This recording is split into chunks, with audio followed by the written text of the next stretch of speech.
Front को ban करना है। अरे दीवानों, पॉपुलर फ्रंट क्या एक पेपर में लिखा हुआ एक संगठन है क्या? पॉपुलर फ्रंट एक सोच है, एक नजरिया है। यह एक सोच है, एक नजरिया है। इसको कोई पेपर में लिखकर फाड़ नहीं सकते, कोई बिल्डिंग का ताला डालकर बंद नहीं कर सकते। ये जालिम और मजलूम की दरमियान की लड़ाई में मजलूम के साथ में खड़कर मैदाने जंग में कुर्बान होने के लिए बनी गई संगठन है।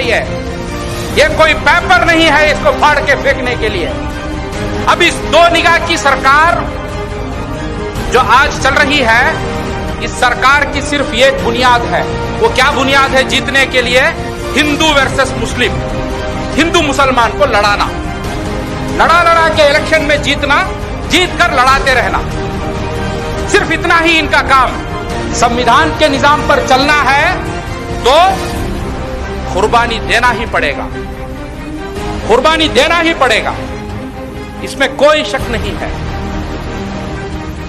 जिस दिन बुलडोजर आती है, जिस दिन डराया जाता है, जिस दिन एजेंसी आते हैं, उस दिन जाकर चूहा जैसा छप जाएंगे और दूसरे दिन आकर टिप्पू सुल्तान के खसीदे गाएंगे, तो इसको इस्लाम में मुनाफिक कहते हैं। इसको इस्लाम में मुनाफिक कहते हैं।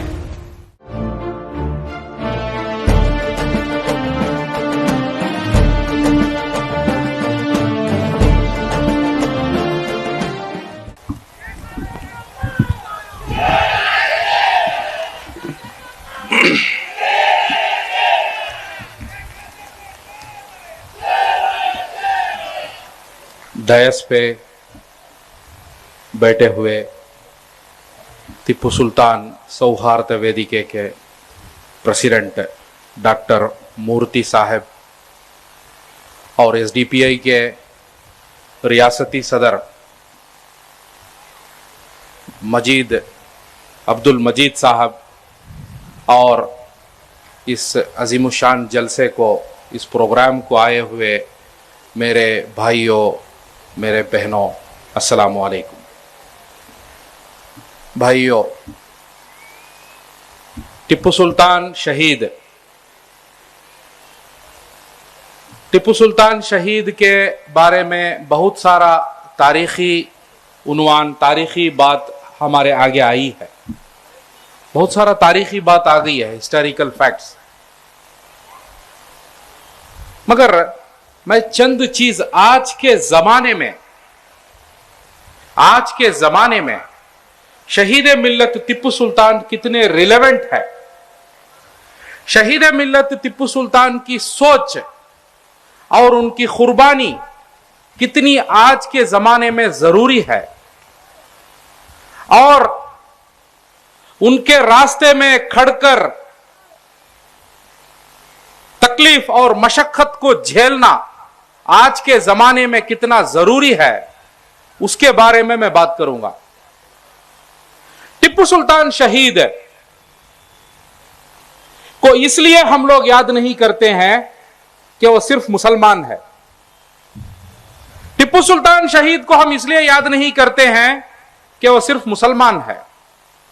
टिप्पू सुल्तान शहीद को हम इसलिए याद करते हैं कि दुनिया का सबसे बड़ा सुपर पावर जालिम ब्रिटिश, अंग्रेज, उस ब्रिटिश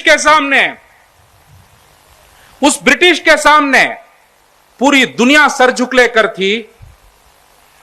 उस ब्रिटिश के आगे मैं झुकूंगा नहीं, मैं मरने के लिए तैयार हूं, मेरे बच्चों को आपके जेल में, आपके कैद खानों में डालने के लिए तैयार हूं, मगर मैं झुकने के लिए तैयार नहीं।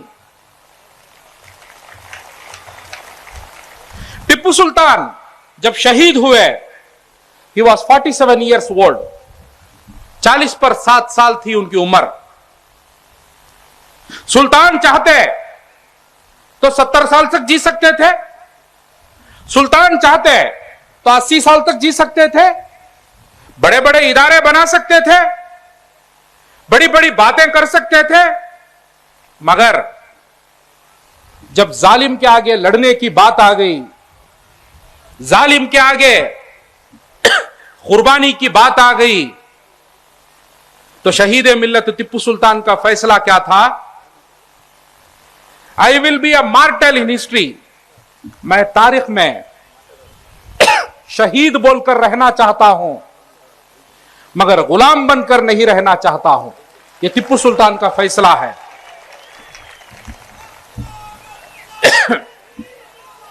भाइयों,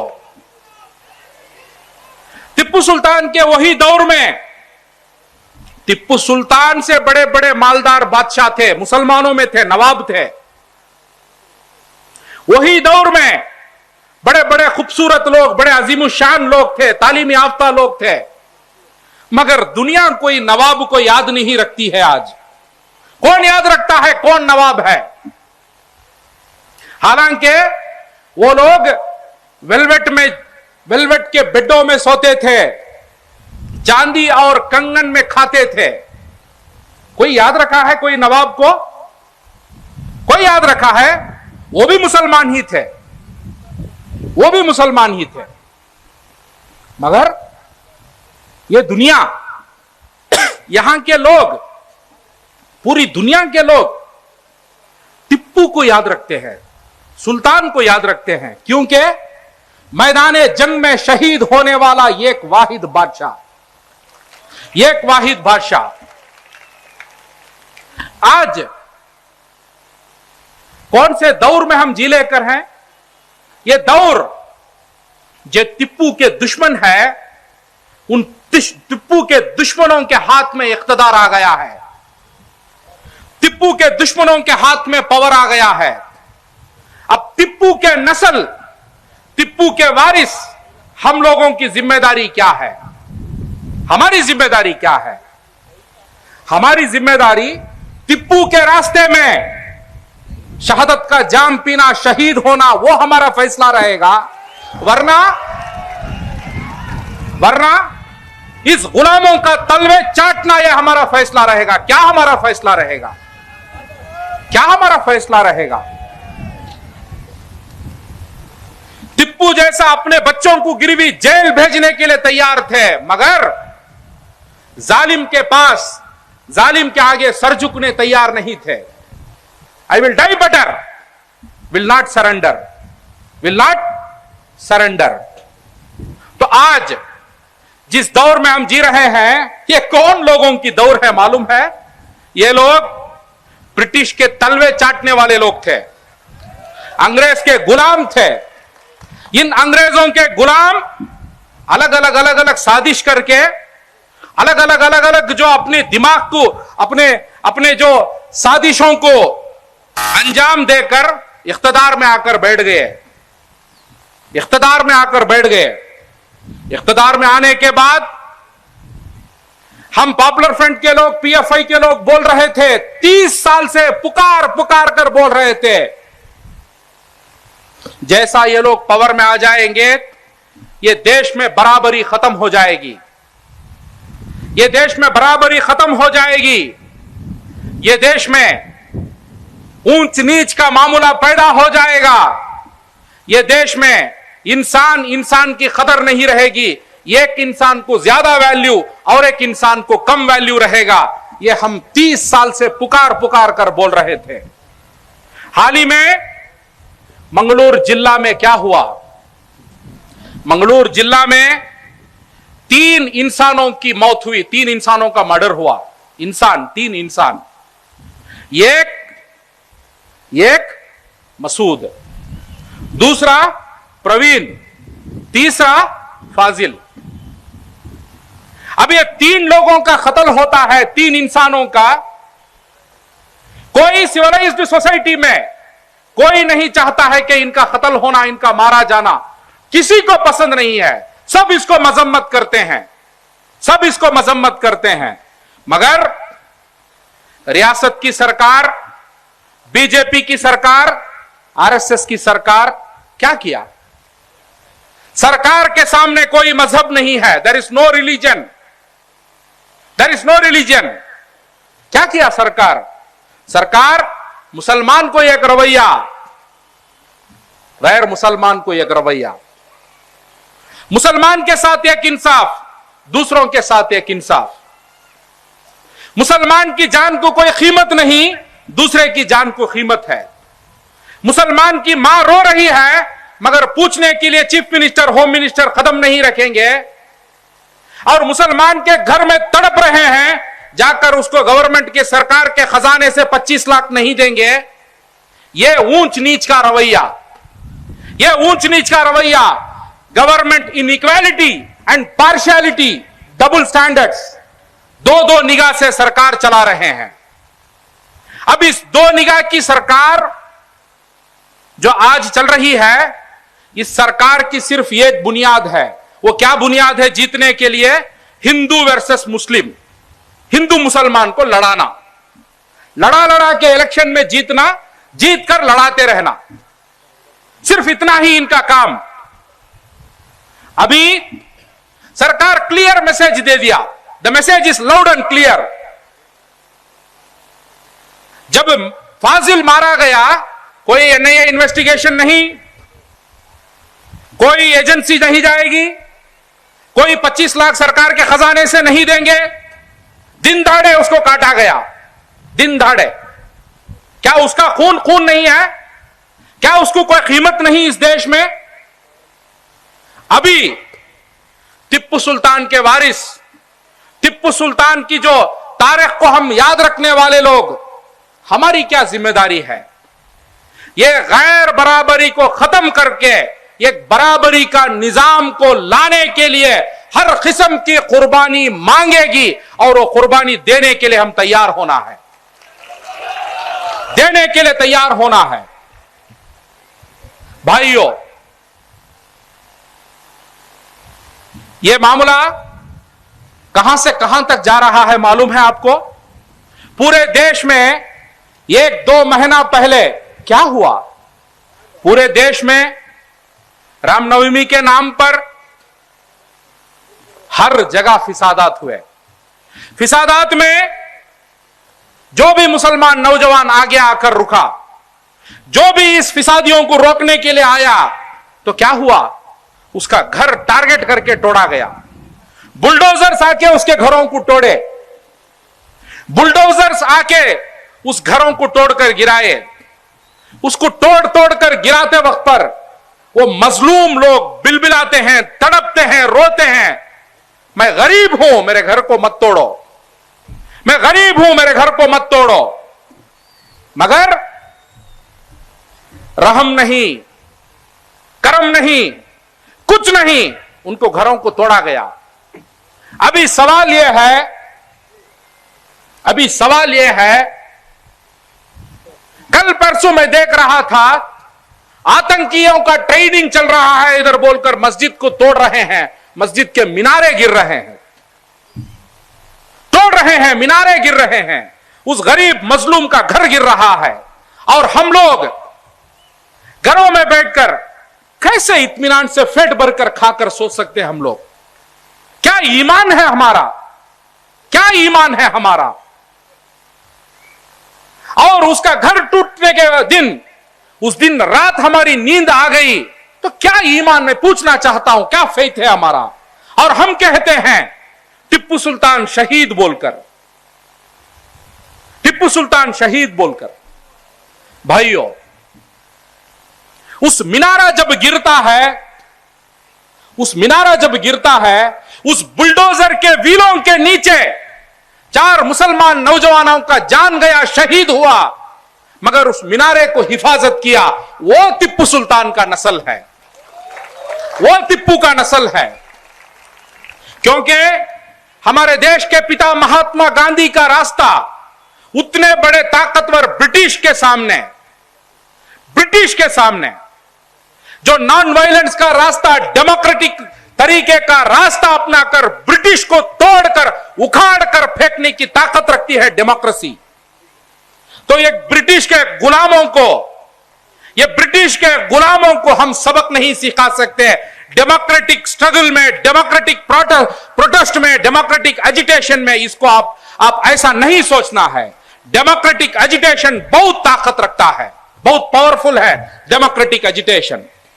जब हमें मालूम होता है उधर 10 मुसलमान, उधर मजबूर लोगों का घर तोड़ा जाएगा, तब 1000 मुसलमान नौजवान जाकर उस बुलडोजर के रास्ते में नहीं सोएंगे तो हमारा ईमान क्या है? और हम कहते हैं टिप्पू सुल्तान। भाइयों, टिप्पू के खसीदे गाना, टिप्पू की तारीख बोलना, टिप्पू के बड़े बड़े तारीफ के प्रोग्राम करना बहुत आसान है, उसके रास्ते में चलना बहुत मुश्किल है, बहुत मुश्किल है। अभी पॉपुलर फ्रंट टिप्पू के रास्ते में चलने वाली संगठन, इसको चारों तरफ से हमला हो रहा है, चारों तरफ से मार रहे हैं, चारों तरफ से हम पर हमला।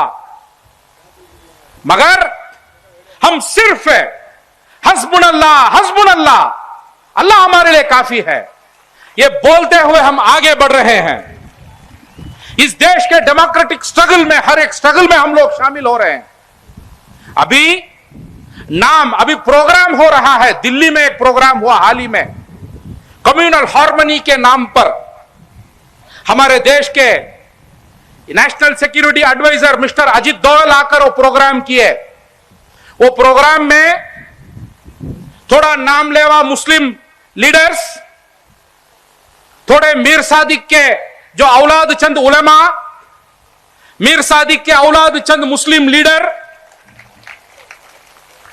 ये सब लोग जाकर बैठ के प्रोग्राम किए। प्रोग्राम करके क्या फैसला लिए? पॉपुलर फ्रंट को बैन करना है। अरे दीवानों, पॉपुलर फ्रंट क्या एक पेपर में लिखा हुआ एक संगठन है क्या? पॉपुलर फ्रंट एक सोच है, एक नजरिया है, यह एक सोच है, एक नजरिया है। इसको कोई पेपर में लिखकर फाड़ नहीं सकते, कोई बिल्डिंग का ताला डालकर बंद नहीं कर सकते। यह जालिम और मजलूम की दरमियान की लड़ाई में मजलूम के साथ में खड़कर मैदाने जंग में कुर्बान होने के लिए बनी गई संगठन है। यह कोई पेपर नहीं है इसको फाड़ के फेंकने के लिए। इस देश में, इस देश के कॉन्स्टिट्यूशन को तबाह बर्बाद करके,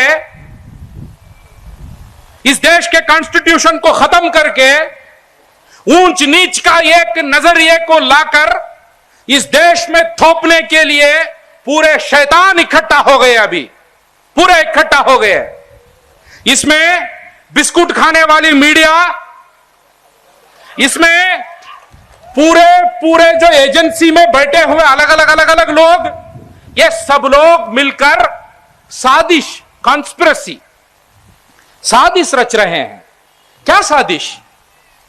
कैसे भी ये 140 करोड़ लोग जीने वाले इस भारत को, इस भारत देश को अपने कब्जे में ले लेने के लिए, अपने कब्जे में ले लेने के लिए अभी यहां के हमारे ये मजलूम लोगों को समझना चाहिए और रद्दे अमल तय करना चाहिए कि हम क्या करेंगे।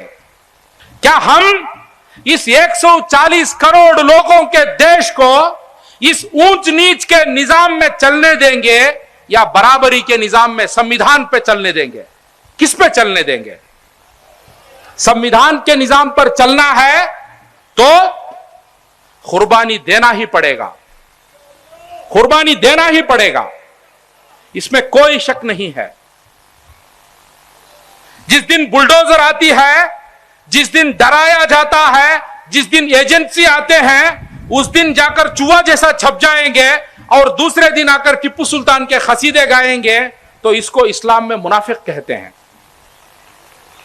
इसको इस्लाम में मुनाफिक कहते हैं। यह दो चेहरा एक मूमिन का, एक मुसलमान का नहीं हो सकता। हमारा एक ही चेहरा होना चाहिए। हमारी एक ही जिंदगी है। इस जिंदगी में बहुत सारे लोग बड़े बड़े क्या क्या बहुत बातें करते हैं। हम यूनिवर्सिटी बनाएंगे, हम वो इदारे बनाएंगे, हम ये इदारे बनाएंगे। जालिम को इख्तिदार में लाकर बिठाकर, उस जालिम को इख्तिदार में रहकर तुम क्या इदारा बनाकर क्या कर सकते हो? क्या इदारा बनाकर क्या कर सकते हो? कुछ नहीं चलने वाला है। बड़े बड़े मुस्लिम उलेमा, बड़े बड़े लीडर्स, बड़े बड़े कायद, कभी कभी उनकी बात को मैं सुनता हूं, मुझे लगता है इनकी बात में आरएसएस वाला मोहन भागवत बात करता है। कभी कभी ऐसा लगता है। क्यों? डर, खौफ। क्या चीज का खौफ? एनआईए, ईडी वो कर देंगे, ये कर देंगे। कुछ नहीं हो जाएगा, कुछ नहीं हो जाएगा। कामयाबी कभी भी मजलूम की ही कामयाबी होती है, मगर फैसले और हिम्मत, इसको लेकर हम आगे बढ़ना चाहिए। सबसे बड़ा इदारा तुम्हारा इदारा है, मगर टिप्पू सुल्तान जो शहीद बोलकर जिस इदारे को कायम करके गए, उस इदारा 200 साल होने के बाद भी उस शेर उधर सो रहा है, उधर उस इदारे को लोग आके देख रहे हैं, देख रहे हैं। उधर आके बच्चों को बोलते हैं, क्या बोलकर बोलते हैं? ये टिप्पू सुल्तान की खबर बताए, टिप्पू सुल्तान का मजार है। ये टिप्पू टिप्पू टिप्पू टिप्पू टिप्पू करके हजारों लाखों करोड़ों लोग बोलती। तुम्हारे इदारों को बचा के तुम क्या करोगे? पॉपुलर फ्रंट कभी अपने इदारे को बचाने नहीं जाती, हम हमारे इदारे को बचाने नहीं जाते। ये जालिम और मजलूम के दरमियान की लड़ाई में मजलूम के साथ हम खड़ेंगे, इंसाफ का मुतालबा करेंगे, करते रहेंगे, करते रहेंगे। इसे हम कभी पीछे नहीं हटाएंगे, कभी नहीं पीछे हटेंगे। बैन बैन क्या बैन, क्या बैन? बैन से क्या फर्क पड़ने वाला? इंसाफ का मुतालबा जिंदा रहेगा, इंसाफ की जिद्दोजहद जिंदी रहेगी। आखिर में जैसा हमारे मजीद साहब बोल रहे थे, प्राइम मिनिस्टर मोदी बोल रहे थे कि 75 इयर्स में सबको घर बना के देंगे, घर में ट्यूबलाइट, वो सब कुछ कुछ बोल रहे थे, वो कुछ लाइट फैन सब भी। मेरा इतना ही एक रिक्वेस्ट है, इतना ही एक रिक्वेस्ट है, ये 140 करोड़ लोगों का ये देश है, भारत देश को हिंदू मुसलमान करके इस घर को लड़ाकर बर्बाद मत करो, इस घर को बर्बाद मत करो। बाकी कोई घर मत बनाओ आप, और आप जाके अंबानी अडानी का घर बनाओ, आप खुशी उनके साथ रहो, खुशी खुशी उनके साथ रहो। सिर्फ इतना करो, ये 140 करोड़ लोगों का ये भारत, ये हमारा बहुत अच्छा घर है, ये इस घर को मत तोड़ो। पॉपुलर फ्रंट बड़ा कम्युनल तंजीम, बहुत कम्युनल लोग, बड़े खतरनाक लोग, क्या क्या इल्जाम हमारे ऊपर, क्या क्या इल्जाम। मेरा मिसाल, मैं पॉपुलर फ्रंट का नेशनल काउंसिल का आदमी हूं, मेरा मिसाल, मेरा जो दुकान है वो दुकान चर्च का बिल्डिंग है। मेरा दुकान को लीज में मैं मुसलमान लिया हूं और मैं रेंट को दिया हूं हिंदू को। बिल्डिंग क्रिश्चियन की, लीज में लिया मुसलमान, रेंट को दिया हिंदू को। पॉपुलर फ्रंट के कम्युनल लोग, क्या मेरे गांव में एक भी मुसलमान नहीं है क्या? मेरे गांव में 1000 मुसलमान है, मगर फिर भी एक अच्छा हिंदू आया, सीधा आदमी है, मैं उसको रेंट को दिया। वो मेरी मर्जी, मैं उधर हिंदू और मुसलमान बोल के तफर्रुका नहीं किया, कम्युनल संगठन हम। यही इल्जाम टिप्पू सुल्तान पे लग रहा है, यही इल्जाम। जब गलत है, गलत बोलने सीखो। वो गलत बोलना जब बोल दिए, उधर हिंदू रह गया, तो वो गलत में हम कम्युनल नहीं हो गए। आरएसएस बीजेपी गलत है, उसको गलत करके बोलना, we are not anti Hindu, हम हिंदू के खिलाफ नहीं है। क्योंकि यह भारत देश की जो आज की संघर्ष है, न्याय का जो जिद्दोजहद है, it is not Hindu versus Muslim, यह हिंदू वर्सेस मुस्लिम नहीं है। आरएसएस चाहती है इसको हिंदू वर्सेस मुस्लिम बनाना बोलकर। यह जालिम वर्सेस मजलूम है, यह जालिम वर्सेस मजलूम है। अभी इधर जालिम आरएसएस है, उसके वजह से हम आरएसएस के खिलाफ बात करते हैं। मगर ये लोग, शातिर लोग, उसको क्या करना चाहते हैं? हिंदू मुस्लिम बनाना चाहते हैं। It is nothing about Muslims, it is nothing about Hindus. Hindu मुस्लिम का मामला नहीं है। फाइनली आज मैं अखबार देख रहा था, अखबार में आया तकरीबन 13 मुल्कों से, अलग अलग 13 मुल्कों से आरएसएस के लोगों को मध्य प्रदेश भोपाल में बुलाकर एक प्रोग्राम किया गया। यह 13 मुल्कों से आरएसएस वालों को बुलाकर एक प्रोग्राम, वो प्रोग्राम के बाद एक स्टेटमेंट आया है, वो मैं पढ़ा हूं, कल्चर के बारे में, मोरालिटी के बारे में, एथिक्स के बारे में, यह सब बात है। कौन? आरएसएस का चीफ मोहन भागवत की तरफ से। अब ये 13 मुल्कों से, अमेरिका से, ऑस्ट्रेलिया से, यूरोप से जो आए हुए आरएसएस के लोग उधर जाकर कोई हिंदू धर्म का काम करने के लिए नहीं आए। उधर आए क्या मकसद से? उधर से आए क्या मकसद से? उधर से आए वहां के लोगों के दरमियान में इस्लाम के खिलाफ नफरत को डालने के लिए। वहां से आए वहां के लोगों के दिलों में क्रिश्चियनिटी के खिलाफ नफरत को डालने के लिए, जैसा हमारे भारत देश में हुआ। हम 50 साल पहले बोल रहे थे आरएसएस के लोग काम कर रहे हैं, यह काम का अंजाम बड़ा बड़ा खतरनाक रहेगा। आज क्या हुआ? आज ऐसी एक कौम को बनाए ये लोग। वो कौम कैसी कौम बन गई है मालूम है आपको? उनको अपनी तरक्की में कोई खुशी नहीं, उनको मुसलमान की बर्बादी में खुशी है। उनको ऐसी कौम बनाए वो लोग। वही कौम अभी ऑस्ट्रेलिया में जाकर बनाएंगे, वैसे ही लोगों को अमेरिका में बनाएंगे, वैसे ही लोगों को यूरोप में जाकर बनाएंगे। ये यूरोप में, ऑस्ट्रेलिया में, अमेरिका में जीने वाले मुसलमान और दूसरे बड़े बड़े एक्टिविस्ट, अलग अलग समुदाय के, ये लोग इंडिया में रहने वाले अपने दोस्तों को, फ्रेंड्स को जब फोन करते हैं, फोन करके बड़ी हमदर्दी जताते हैं। क्या भाई, इंडिया में हालात बहुत खराब है क्या? जीनोसाइड की बात कर रहे हैं, कत्ले आम की बात चल रही है इधर। तलवार, त्रिशूल, ये वो इकट्ठा करो, वो करो, ये करो बोलकर बात चल रही है। मस्जिदें, गरीबों का घर तोड़ा जा रहा है बुलडोजर डालकर, ऐसे हमदर्दी करते हैं ऑस्ट्रेलिया से बैठकर, अमेरिका से बैठकर लोग। अभी हमदर्दी आप करने का दौर चला गया, हमदर्दी करने का दौर चला गया। अभी 5 साल 10 साल के पहले ऐसा हालात आएगा अमेरिका में, ऑस्ट्रेलिया में, आपके ऊपर हमदर्दी करने वाला कोई नहीं रहेगा। ऐसी हालात आ जाएगी। तो आज this is the time to act. अभी हम लोग काम नहीं करेंगे तो क्या हालात रहेगी? क्या हालात रहेगी? इसे हम समझना चाहिए। और क्या मकसद से आए उधर से? दूसरा इनका मकसद क्या है मालूम? इंडिया में जब भी जुल्म होता है मुसलमानों पे, क्रिश्चियंस पे, इस जुल्म के बारे में अलग अलग वतनों में अलग अलग मुसलमान, क्रिश्चियन, अलग अलग संगठन के लोग बात करते हैं, बोलते हैं कि इंडिया वर्ल्ड्स लार्जेस्ट डेमोक्रेसी, इधर इतना जुल्म चल रहा है बोलकर जो वो लोग बात करते हैं। अब वो जो बात करने वाले लोगों को झूठे लोग, वो लोग मक्कार लोग बोलकर उनके बारे में एक इल्जाम की तहरीक चलाने के लिए वहां से लोगों को इधर बुलाए। तो ये ऐसा एक सोच रखकर ये जो आरएसएस के लोग इतना डीप जाके काम कर रहे हैं, इतना डीप जाके काम कर रहे हैं। अभी ऐसे दौर में जीने वाले मुस्लिम्स, क्रिश्चियंस, दलित, सब पिछड़े वर्गों की जिम्मेदारी क्या है? What is the responsibility? हमारी जिम्मेदारी क्या है? हमें धमकाया जाएगा, हमें डराया जाएगा, कभी जेल बताकर, कभी मौत बताकर, कभी एजेंसियों को बताकर हमें डराया जाएगा।